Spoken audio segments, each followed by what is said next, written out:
Assalamualaikum warahmatullahi wabarakatuh. Bagaimana kabarnya anak-anak hari ini? Semoga selalu dalam keadaan sehat walafiat. Anak-anak semuanya, mari kita mulai pembelajaran pada kesempatan kali ini dengan membaca basmalah bersama-sama. Bismillahirrahmanirrahim. Bab kali ini masih dalam lanjutan tentang statistika. Pelajaran sebelumnya kalian sudah mengetahui tentang data, sampel dan sebagainya ya. Kali ini kita akan melanjutkan yaitu mengenai ukuran pemusatan data. Untuk data tunggal kita akan mencari nilai min-nya yaitu rata-rata. Min adalah jumlah seluruh datum dibagi dengan banyaknya data. Nah ini. Rata-rata adalah jumlah seluruh datum dibagi dengan banyaknya datum. Jadi kalau ada data misalnya 9675 ya, misalnya seperti itu. Nah, data ini terdiri dari beberapa datum 5, 7, 6. Nah, ini namanya datum. Seperti itu ya. Jumlah seluruh datum berarti ini dijumlahkan semua dibagi banyaknya datum. Ada berapa datumnya? 1, 2, 3, 4. Seperti itu ya. Nah, itu namanya min. Nah, min ini disimbolkan dengan X bar. Ini simbol min atau rata-rata adalah X bar. Baik, itu rata-rata. Kemudian kita lanjut yaitu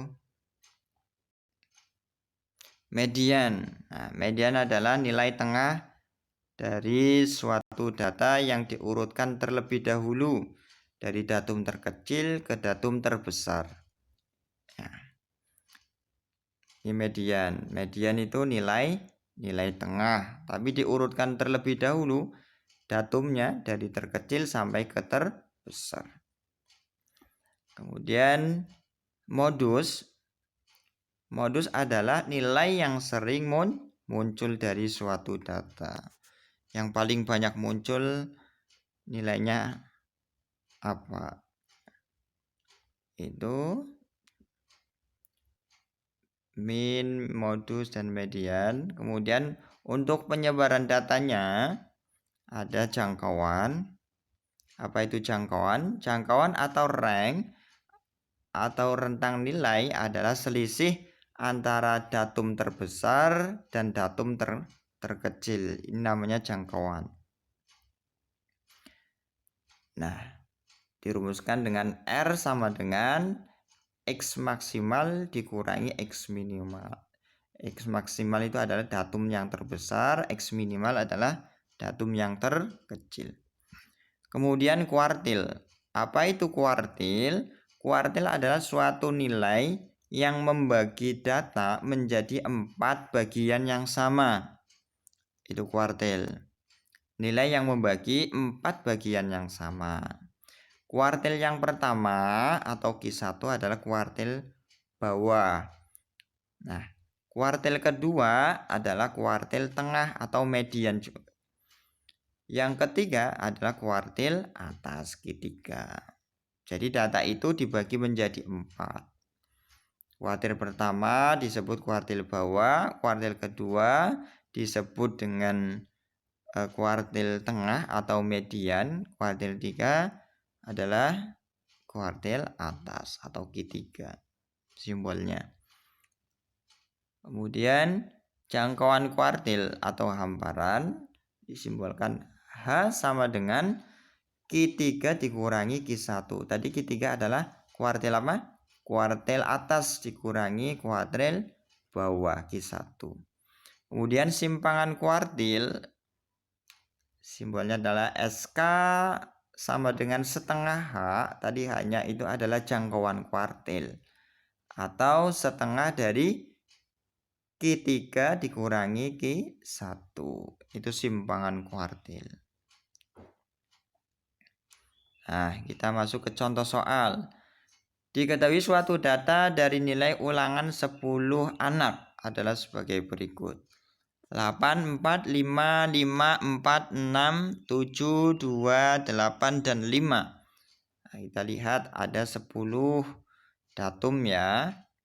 Nah, soalnya adalah tentukan rata-ratanya atau minnya, modusnya, mediannya atau nilai tengah, jangkauannya, kemudian kuartilnya, yang terakhir adalah jangkauan kuartil dan simpangan kuartil.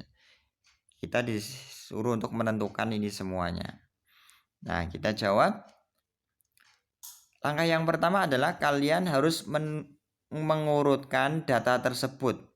Datum-datum tersebut dari yang terkecil sampai yang terbesar.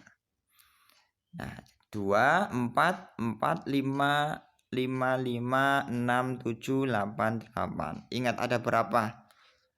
Ada berapa datumnya? Datanya ada berapa? 1, 2, 3, 4, 5, 10. Ada 10 data. Dicek terlebih dahulu. Nah, untuk yang pertama, soal pertama adalah menghitung rata-rata atau min. Rata-rata adalah jumlah semua datum dibagi dengan banyaknya datum. Kita jumlahkan semua datumnya. 2 tambah 4 tambah 4 tambah 5 dan seterusnya dibagi dengan banyaknya datum. Nah, ada 10. Nah, jadi setelah dijumlahkan ketemu 54 dibagi 10, jadi minnya adalah 5,4. Rata ulangan 10 siswa adalah 5,4. Kemudian yang kedua adalah modus. Modus adalah nilai yang sering muncul. Berarti 5 yang paling banyak munculnya. Nah, kita ketahui yang paling banyak munculnya adalah 5. Itu modusnya. Kemudian yang ketiga median. Median tadi adalah nilai tengah.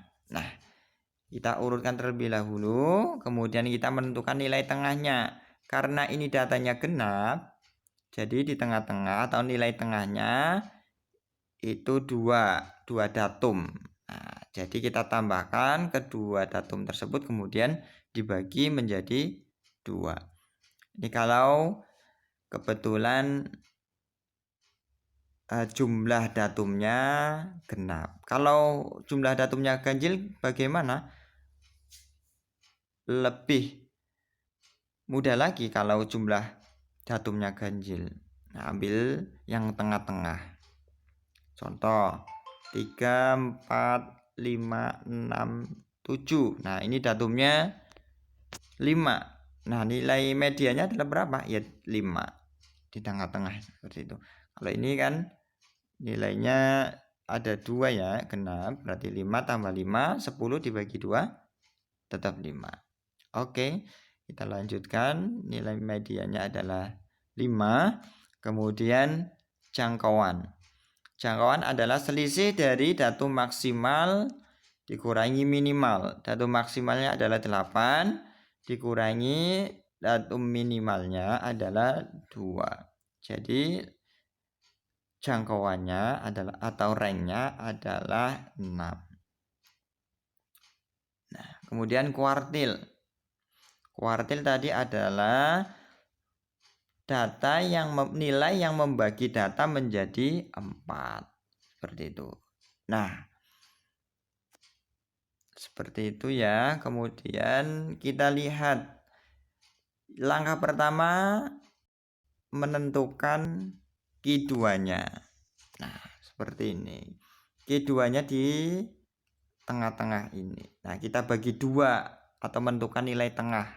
Nah, ini Q2. Nah, setelah itu dari pembagian 2 ini, ruas kanan sama ruas kiri juga dibagi menjadi 2. Kita lihat tengah-tengahnya. Oh, ternyata tengah-tengahnya ini 7. Nah, seperti itu. Yang ini ruas kirinya ternyata tengah-tengahnya 4. Nah, ini disebut dengan kuartil bawah Q1. Yang ini Q2. Terus yang ini adalah Q3. Nah, ingat nanti ketika mengerjakan kalian tentukan dulu Q2-nya atau mediannya. Di manakah letak mediannya? Ataukah di antara 2 datum atau sendirian?